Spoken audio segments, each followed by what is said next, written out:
Hi food lovers, welcome back to our channel versatile Chinnu కిచెన్లో. ఈరోజు మనం నెల్లూరు స్టైల్ పప్పుల్స్ ప్రిపేర్ చేసుకుందామండి. పప్పుల్సా?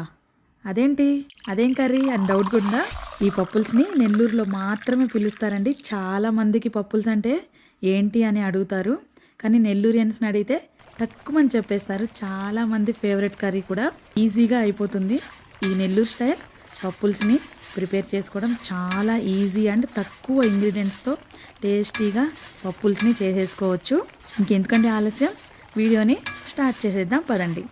మనం ఒక బౌల్ పప్పుతో పప్పుల్స్ని చేసుకోబోతున్నాం కాబట్టి ఈ బౌల్ పప్పు క్వాంటిటీకి ఎంతైతే ఇంగ్రీడియంట్స్ సరిపోతాయో అదే క్వాంటిటీతో చూపెడుతున్నాను.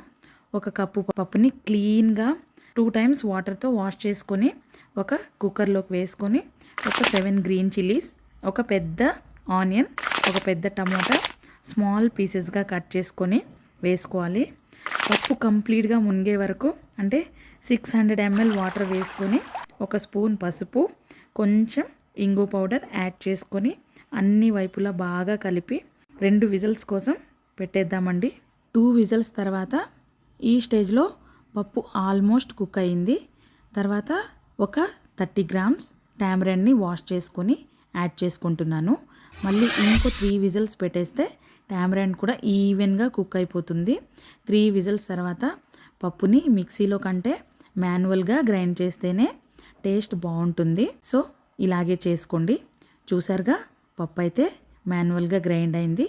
పప్పుని తీసి పక్కన పెట్టుకొని కడాయిలో ఆయిల్ వేసుకొని, ఆయిల్ హీట్ అయ్యాక ఆవాలు, ఉద్దిపప్పు, కరివేపాకు, ఒక హాఫ్ స్ట్రైట్ స్లైసెస్ చేసి పెట్టుకున్న ఆనియన్స్ వేసుకొని హై ఫ్లేమ్లో కంప్లీట్ ఆనియన్స్ కలర్ చేంజ్ అయ్యే వరకు ఫ్రై చేసుకొని గ్రైండ్ చేసుకున్న పప్పుని యాడ్ చేసుకున్నాము. తర్వాత ఫ్లేమ్ని హై టు మీడియం ఫ్లేమ్స్లో చేంజ్ చేసుకుంటూ పప్పులో నురగ వచ్చే వరకు బాయిల్ చేసుకుంటే నెల్లూరు స్టైల్ పప్పుల్స్ రెడీ అయిపోతుందండి.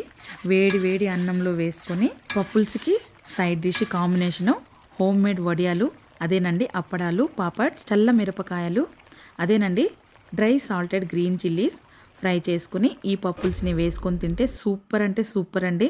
వేరే మాటలు లేవు, అంత టేస్టీగా ఉంటుంది. నా వీడియో నచ్చిందా? పప్పుల్స్కి సంబంధించి ఒక టిప్ని అయితే చెప్తాను. టామరెండ్ ఎప్పుడూ పప్పు హాఫ్ కుక్ అయిన తర్వాతే వేయాలి. ముందుగానే వేస్తే పప్పు తొందరగా కుక్ అవ్వదు. టిప్ నచ్చిందా? ఓసారి మీరు కూడా తప్పకుండా ట్రై చేసి టేస్ట్ని ఆలస్యం చేయకుండా కమెంట్స్లో అయితే షేర్ చేసేసేయండి మరి.